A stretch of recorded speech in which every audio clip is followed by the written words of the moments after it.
Hi guys, और आज के वीडियो का टॉपिक है ऑब्जेक्टिव्स ऑफ मैनेजमेंट। देखिए, ऑब्जेक्टिव्स ऑफ मैनेजमेंट इस टर्म में दो अलग अलग शब्दों को यूज़ किया गया है, जहां एक तरफ है ऑब्जेक्टिव और दूसरी तरफ है मैनेजमेंट। मैं बात करूं मैनेजमेंट की, तो देखिए मैनेजमेंट का मतलब हम सब जानते हैं, जहां हम ये कह सकते हैं कि गेट दी वर्क डन, यानी कि जब हम किसी और से काम करवा लें, यानी कि हम जब किसी और से काम कराएंगे तो जाहिर सी बात है मैं बात कर रहा हूँ हमारी ऑर्गेनाइजेशन के एम्प्लॉयज़ की या हमारे सबऑर्डिनेट्स या हमारी ऑर्गेनाइजेशन में काम करने वाले वर्कर्स की। और जब भी हम किसी एम्प्लॉय से, सबऑर्डिनेट या वर्कर से काम करवाते हैं तो जाहिर सी बात है हम ऑर्गेनाइजेशनल ऑब्जेक्टिव्स को अचीव करवाना चाहते हैं, और हम ये कोशिश करेंगे कि हमारे एम्प्लॉय जो भी काम करें वो proper efficiency and proper effectiveness के साथ काम करें। ये मतलब होता है मैनेजमेंट का।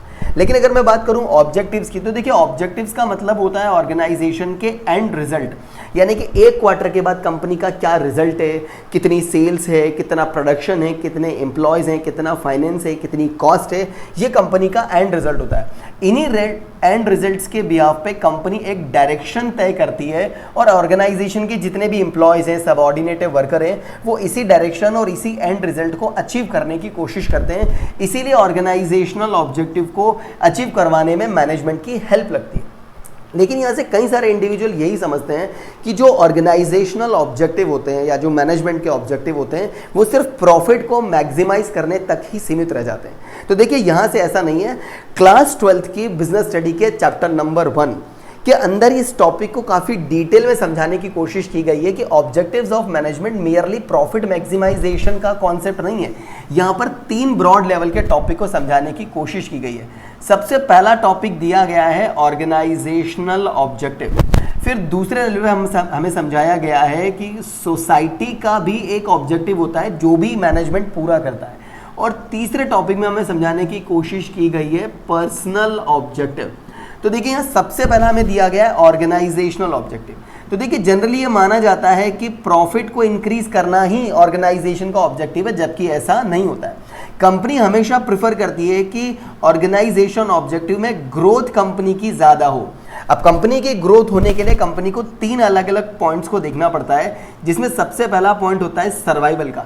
यानी कि कंपनी ये जानती है कि जब से बिजनेस शुरू हुआ है कंपनी को कंपटीशन को फेस करना पड़ेगा, कंपनी को मार्केट के अलग अलग डायमेंशंस को, अलग अलग एनवायरनमेंट को देखना पड़ेगा और कंपनी को सर्वाइव करना पड़ेगा।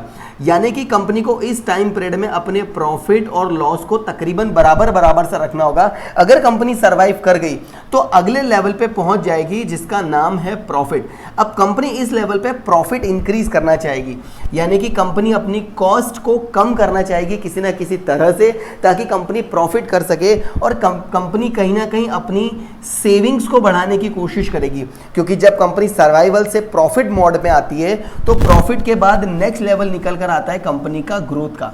देखिए जब मैं बात करता हूं ग्रोथ की तो मेरा मतलब होगा कि यहाँ नंबर ऑफ एम्प्लॉयज में लगातार बढ़ोतरी हो रही होगी, कंपनी का सेल्स बढ़ रहा होगा, प्रोडक्शन बढ़ रहा होगा, खर्चे कंपनी के कम हो रहे होंगे, और हाँ कंपनी की ब्रांचेस भी पर्टिकुलरली इंक्रीज हो रही होंगी।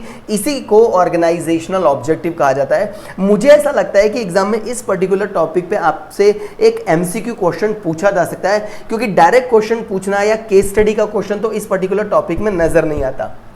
अब बात करते हैं ऑर्गेनाइजेशनल ऑब्जेक्टिव की।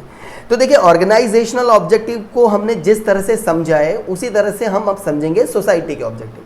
तो देखिए किसी भी कंपनी का जो सोसाइटी का ऑब्जेक्टिव होता है वो इसलिए होता है क्योंकि जो बिजनेस एग्जिस्ट करता है वो एग्जिस्ट करता है सोसाइटी के अंदर, और जब हम सोसाइटी के अंदर एग्जिस्ट करते हैं तो हम सोसाइटी के रिसोर्सेज को यूज ऑफ रिसोर्सेज करना शुरू कर देते हैं। तो जब हम सोसाइटी के रिसोर्सेज को यूज करना शुरू करते हैं तो हमारी ये रिस्पॉन्सिबिलिटी बन जाती है किसी भी बिजनेस की कि वो इन रिटर्न में सोसाइटी के लिए कुछ करे।